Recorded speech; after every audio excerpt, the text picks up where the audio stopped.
आज का अंश 1 पत्रस 2 अध्याय वचन 1 से 10 है। हम एक साथ पढ़ेंगे। इसलिए सब प्रकार का बैर भाव और छल और कपट और डाह और निंदा को दूर करके नए जन्मे हुए बच्चों के समान निर्मल आत्मिक दूध की लालसा करो, ताकि उसके द्वारा उद्धार पाने के लिए बढ़ते जाओ, क्योंकि तुमने प्रभु की कृपा का स्वाद चख लिया है। उसके पास आकर, जिसे मनुष्यों ने तो निकम्मा ठहराया, परंतु परमेश्वर के निकट चुना हुआ और बहुमूल्य जीवता पत्थर है, तुम भी आप जीवते पत्थरों के समान आत्मिक घर बनते जाते हो, जिससे याजकों का पवित्र समाज बनकर ऐसे आत्मिक बलिदान चढ़ाओ जो यीशु मसीह के द्वारा परमेश्वर को ग्राह्य हैं। इस कारण पवित्र शास्त्र में भी आया है, देखो, मैं सिय्योन में कोने के सिरे का चुना हुआ और बहुमूल्य पत्थर धरता हूं, और जो कोई उस पर विश्वास करेगा वह किसी रीति से लज्जित नहीं होगा।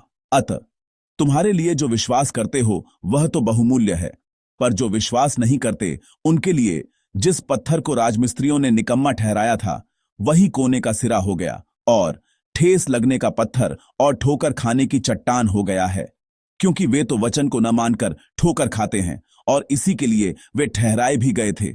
पर तुम एक चुना हुआ वंश और राजपदधारी याजकों का समाज और पवित्र लोग और परमेश्वर की निज प्रजा हो, इसलिए कि जिसने तुम्हें अंधकार में से अपनी अद्भुत ज्योति में बुलाया है, उसके गुण प्रकट करो। तुम पहले तो कुछ भी नहीं थे, पर अब परमेश्वर की प्रजा हो। तुम पर दया नहीं हुई थी, पर अब तुम पर दया हुई है। आमीन। जिस 1 पत्रस पर हम मनन कर रहे हैं, वह बिखरे हुए संतों को अर्थात एशिया माइनर के विश्वासियों को भेजा गया पत्र है। वे ऐसे संत थे जो केवल इस कारण से कि वे यीशु पर विश्वास करते थे, सताव और दुख झेलते थे और संसार में परदेशियों के समान जीवन जीते थे। मेरी हार्दिक आशा है कि आज इस सुबह यह वचन हम सबके लिए, जो अपनी अपनी जीवन स्थितियों में बिखरे हुए रहते हुए भी हृदय में यीशु मसीह को धारण करके जीते हैं, साहस और गहरी गूंज देने वाला वचन बने। आज के पाठ को समझने के लिए हमें उन 2 क्रियाओं को देखना होगा जो इस पूरे पाठ में होकर जाती हैं। पहली क्रिया पद 1 में आने वाली छोड़ देना है, और दूसरी पद 4 में आने वाली उसके पास आना है। दूसरे शब्दों में, आज का पाठ हमें सिखाता है कि हमें क्या छोड़ना है, किसके पीछे चलना है और कहां जाना है। पहले पत्रस पद 1 में उन बातों के बारे में कहता है जिन्हें छोड़ना है। वह कहता है, इसलिए सब प्रकार का बैरभाव और छल और कपट और डाह और निंदा को दूर करके।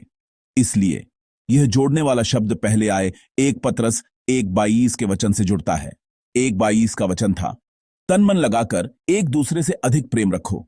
अर्थात पत्रस हमें खोलकर बताता है कि एक दूसरे से गहरा प्रेम करने की विधि क्या है। वह कहता है कि बैर भाव और छल, कपट और डाह और निंदा के शब्दों को छोड़ दो। वास्तव में यहां बताए गए सभी पाप संबंधों को रोगी बनाने वाले तत्व हैं। वे समुदाय को गिरा देने वाले पाप भी हैं। पत्रस साफ कहता है कि ऐसी मनोवृत्तियों और आदतों को छोड़ना ही होगा। यहां दूर करना के लिए जो यूनानी मूल शब्द है वह अपोतिथेमी है, और यह वही शब्द है जो वस्त्र उतारते समय प्रयोग होता है। अर्थात यदि हम यीशु का अनुसरण करने वाले मसीही अर्थात संत बन गए हैं, तो पुराने रूप और पुरानी गलत प्रथाएं उस गंदे वस्त्र को उतार देने की तरह उतार दी जानी चाहिए। और पत्रस कहता है कि जहां पुराना रूप छोड़ दिया गया है, वहां नया कुछ भरना चाहिए। यदि आप पद 2 को देखें तो वह कहता है, नए जन्मे हुए बच्चों के समान निर्मल आत्मिक दूध की लालसा करो। नए जन्मे बच्चे के लिए दूध कोई विकल्प नहीं, बल्कि जीवन के लिए अनिवार्य शर्त है। दूध पीना होगा तभी वह जीवित रहता है, और दूध पीना होगा तभी वह छोटा बच्चा बढ़ता है। उसी प्रकार संतों के लिए भी परमेश्वर का वचन विकल्प नहीं, बल्कि अनिवार्य शर्त है। पत्रस यह कहता है, तो फिर इस आत्मिक दूध को हमें परमेश्वर के वचन के रूप में क्यों स्वीकार करना चाहिए? आत्मिक दूध अहाज्य वचन। यह बात इस वचन को यूनानी मूल भाषा में देखने पर समझ में आती है। आत्मिक शब्द को यूनानी मूल भाषा में देखें तो वह लोगिकोस है। वचन के लिए प्रयुक्त लोगोस की जड़ से जुड़े इस लोगिकोस शब्द का उपयोग करके पत्रस ने ऐसा लिखा कि उस समय यूनानी संस्कृति में रहने वाले लोग आत्मिक दूध सुनते ही वचन का दूध समझ सकें। दूसरे शब्दों में, साहित्यिक शब्द खेल के द्वारा पतरस ने उन्हें वचन की ओर स्मरण कराने के लिए लिखा। इतना ही नहीं, यदि हम पहले अध्याय से शुरू हुए पूरे संदर्भ को देखें तो पतरस पहले कह चुका है कि हम नाश न होने वाले परमेश्वर के वचन से नया जन्म पाए हैं। तुम परमेश्वर के वचन से नया जन्म पाए, नई जीवन शक्ति पाई। और आज पद 2 में वह हमें उपदेश देता है कि उसी वचन का दूध पीकर बढ़ो। वचन से जन्मे हो, इसलिए वचन को खाते हुए बढ़ना है। वह इसे स्पष्ट कहता है। पतरस वचन की तुलना नवजात बच्चे के दूध से क्यों करता है?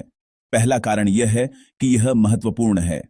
जैसे दूध बच्चे के जीवन और वृद्धि के लिए अनिवार्य है, वैसे ही हम मसीहियों के लिए वचन विकल्प नहीं बल्कि अनिवार्य बात है। पतरस इस पर बल देता है। दूसरा कारण यह है कि वचन की तुलना दूध से उसकी निरंतरता के कारण की गई है।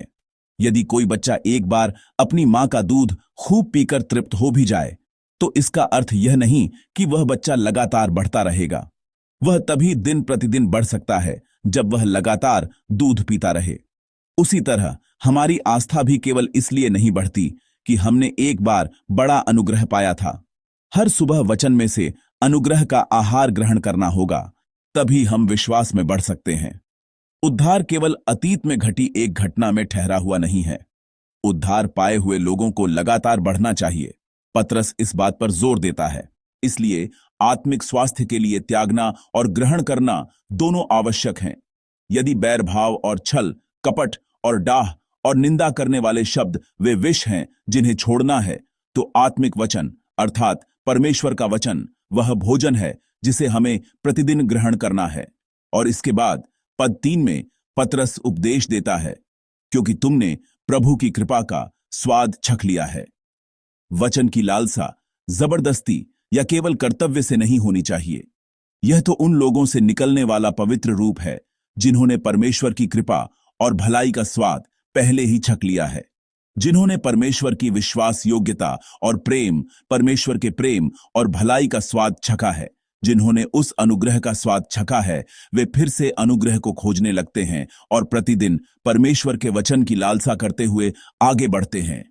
अब पतरस दूसरी महत्वपूर्ण क्रिया, उसके पास आना, की ओर मुड़ता है। पद 4 को देखें। पतरस कहता है, उसके पास आकर, जिसे मनुष्यों ने तो निकम्मा ठहराया, परंतु परमेश्वर के निकट चुना हुआ और बहुमूल्य जीवता पत्थर है। विश्वास केवल छोड़ देने से पूरा नहीं होता। बुरे शब्दों और पुरानी आदतों को छोड़ना अत्यंत महत्वपूर्ण है, पर केवल खाली कर देने से विश्वास पूरा नहीं होता। दूसरे शब्दों में, जब हम यीशु के पास आते हैं, जब पुराने रूप को उतारकर यीशु के पास आते हैं, तभी हमारा विश्वास सचमुच पूरा होता है। पतरस यीशु को बहुमूल्य जीवता पत्थर कहता है। वह जीवता पत्थर है। लोगों ने यीशु को त्याग दिया और क्रूस पर चढ़ा दिया। उन्होंने उसे अनावश्यक और बेकार पत्थर की तरह फेंक दिया, पर परमेश्वर ने उसी यीशु को जिलाकर सबसे बहुमूल्य कोने का पत्थर बनाकर खड़ा किया। जिस पत्थर को संसार ने त्याग दिया, परमेश्वर ने उसे कलीसिया की नींव बना दिया। कोने का पत्थर वह केंद्रीय पत्थर है जो पूरे भवन की दिशा और संतुलन निर्धारित करता है। यदि कोने का पत्थर टेढ़ा हो जाए तो कलीसिया का पूरा भवन टेढ़ा हो जाएगा। कलीसिया भी ऐसी ही है। यदि यीशु केंद्र नहीं है तो चाहे हम कितना भी बड़ा निर्माण करें, वह टेढ़ा हो ही जाएगा। यदि यीशु मानक नहीं है तो चाहे हम कितने ही अधिक काम करें, वह आत्मिक घर नहीं बन सकता। यीशु कलीसिया की नींव बना, यीशु उसका आधार बना और यीशु ही कलीसिया का कारण बना। पर इससे भी अधिक आश्चर्यजनक बात यह है कि बाइबल लिखती है कि जीवते पत्थर यीशु के पास आने वाले हम भी जीवते पत्थर बन गए हैं। पद 5 में कहा गया है, तुम भी आप जीवते पत्थरों के समान आत्मिक घर बनते जाते हो। परमेश्वर ने हमें अलग अलग पत्थरों के रूप में नहीं बुलाया, मरे हुए पत्थरों के रूप में नहीं बुलाया, बल्कि साथ मिलकर बनाए जाने वाले जीवते पत्थरों के रूप में बुलाया है। कलीसिया केवल संसार की किसी संस्था जैसी नहीं है। जीवित संत मसीह में साथ साथ बनाए जाते हुए परमेश्वर का घर बनते हैं। हमारा रूप अलग अलग है, स्वभाव अलग अलग है और जीवन की पृष्ठभूमि भी अलग अलग होगी। पर जब हम कोने का पत्थर बने यीशु के अनुसार मिलाए जाते हैं, तब हमारा साथ इकट्ठा होना परमेश्वर का मंदिर, परमेश्वर का घर बन जाता है। परमेश्वर केवल इस पत्थर में या किसी भवन में रहने वाला नहीं, बल्कि यीशु मसीह में बनाए गए विश्वास के समुदाय में रहने वाला है। पतरस यहां रुकता नहीं। पद 5 में वह कलीसिया के अस्तित्व के साथ साथ कलीसिया के मिशन के बारे में भी स्पष्ट कहता है। वह कहता है, जिससे याजकों का पवित्र समाज बनकर ऐसे आत्मिक बलिदान चढ़ाओ जो यीशु मसीह के द्वारा परमेश्वर को ग्राह्य हैं। यीशु के द्वारा इकट्ठी की गई तरह तरह के लोगों से बनी वह कलीसिया आत्मिक बलिदान चढ़ाने वाले याजकों के पवित्र समाज का रूप धारण करती है। इसलिए परमेश्वर को प्रसन्न करने वाला बलिदान पुराने नियम के समय का रक्त वाला बलिदान नहीं है। यीशु मसीह के द्वारा चढ़ाई जाने वाली हमारी आज्ञाकारिता, स्तुति, प्रेम और सेवा से बना आनंद का बलिदान ही परमेश्वर द्वारा ग्रहण किया जाने वाला सच्चा आराधक और सच्ची कलीसिया है। और समय आगे बढ़ाकर पद 9 को देखें तो पतरस संतों की पहचान को सबसे महिमामय भाषा में घोषित करता है। पर तुम एक चुना हुआ वंश और राजपदधारी याजकों का समाज और पवित्र लोग और परमेश्वर की निज प्रजा हो। इस वचन को सुनते समय हमें निर्गमन 19 की भाषा याद आती है। परमेश्वर ने इस्राएलियों को मिस्र की दास्ता से निकालकर सीनै पर्वत पर ले गया और उसी सीनै पर्वत पर वह इस प्रकार कहता है, यदि तुम निश्चय मेरी मानोगे और मेरी वाचा का पालन करोगे तो सब लोगों में से तुम ही मेरा निज धन ठहरोगे और तुम मेरी दृष्टि में याजकों का राज्य और पवित्र जाति ठहरोगे। पर निर्गमन के इस वचन और 1 पतरस 2:9 के वचन में भिन्नता है। पुराने नियम के समय निर्गमन का वचन शर्त वाला वाक्य है, यदि तुम अच्छा करोगे, यदि तुम वाचा को मानोगे तो ऐसा आशीष पाओगे। पर 1 पतरस कैसे कहता है? यह घोषणा है। वह घोषणा करता है कि तुम चुना हुआ वंश हो, तुम राजपदधारी याजकों का समाज हो, तुम पवित्र लोग हो और तुम परमेश्वर की निज प्रजा हो। शर्त वाला वाक्य घोषणा में क्यों बदल गया? क्योंकि उनके बीच यीशु मसीह का क्रूस है। हमने वाचा को पूरा नहीं किया। यह भी नहीं कि हमने वे सारी वाचाएं निभाईं, इसलिए हम ऐसे आशीष का आनंद लेते हैं। यीशु ने अपने जीवन से उसे पूरा किया। यीशु ने अपने प्रेम से उस वाचा को पूरा किया, इसलिए हम पूर्ण आशीष का आनंद ले सकते हैं। हम सारी व्यवस्था को मानकर परमेश्वर की प्रजा नहीं बने, क्योंकि यीशु ने आज्ञाकारिता की और यीशु ने अपना लहू बहाया। इसलिए यीशु ने हमें परमेश्वर की निज संपत्ति बना दिया। इसलिए हमें अपनी कमी वाले रूप में ही परमेश्वर के सामने आ सकना चाहिए। हमें अपनी निर्बलता वाले रूप में ही आराधक के स्थान पर खड़े हो सकना चाहिए।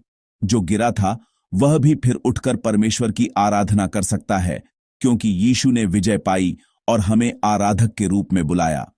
बाइबल स्पष्ट कहती है कि हमारी पहचान हमारी उपलब्धि और हमारे कर्मों पर नहीं, बल्कि परमेश्वर की दया पर निर्भर है। आइए पद 10 का वचन एक साथ पढ़ें। तुम पहले तो कुछ भी नहीं थे, पर अब परमेश्वर की प्रजा हो। तुम पर दया नहीं हुई थी, पर अब तुम पर दया हुई है। आमीन। यही सुसमाचार है। पहले हम प्रजा नहीं थे, पर अब हम परमेश्वर की प्रजा हैं। पहले हम पर दया नहीं हुई थी, पर अब हम वे लोग बन गए हैं जिन पर दया हुई है। इसलिए परमेश्वर ने हमें इस प्रकार बुलाया है। जिसने तुम्हें अंधकार में से अपनी अद्भुत ज्योति में बुलाया है, उसके गुण प्रकट करो। आमीन। संत ऐसा अस्तित्व नहीं है जो केवल उद्धार पाने पर रुक जाए। संत वे लोग हैं जिन्हें इसलिए बुलाया गया है कि वे उस परमेश्वर के सुंदर गुणों को प्रकट करें जिसने उन्हें अंधकार में से बुलाकर अपनी अद्भुत ज्योति में प्रवेश कराया। राजपदधारी याजकों का समाज विशेषाधिकार का नाम भी है और साथ ही मिशन का नाम भी। अब वचन को समेटता हूं। आज 1 पतरस 2:1-10 का वचन हमें जीवन की 2 दिशाएं दिखाता है। एक है छोड़ो, दूसरी है जीवता पत्थर बने यीशु की ओर आओ।